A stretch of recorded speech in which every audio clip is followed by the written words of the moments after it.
প্রিয় ছাত্রছাত্রীরা, বিদ্যাসাগর বিশ্ববিদ্যালয়ে যে পরীক্ষা হয়েছিল রিমোট সেন্সিং এবং জিআইএসের জন্য, তার অফিসিয়াল অ্যান্সার কি কিন্তু পাবলিশ হয়ে গেছে।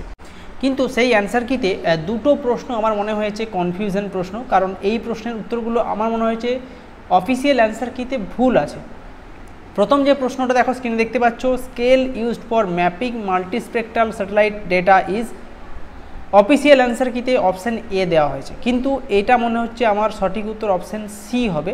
সেকেন্ড যে প্রশ্নটা, যা satellite commonly used for remote sensing and meteorology is, official answer কিতে অপশান এ দেওয়া আছে জিও স্টেশনারি, কিন্তু আমার মনে হচ্ছে পোলারটা অ্যান্সারটা বেশি যুক্তিযুক্ত হবে এবং পোলারটাই সঠিক হওয়ার সম্ভাবনা বেশি। এবং আমি যে অ্যান্সার কি দিয়েছিলাম আমাদের ইউটিউব চ্যানেলে, সেটা মোটামুটি প্রায় 4-5টা প্রশ্ন বাদে বাকি সব প্রশ্নই উত্তর একই আছে।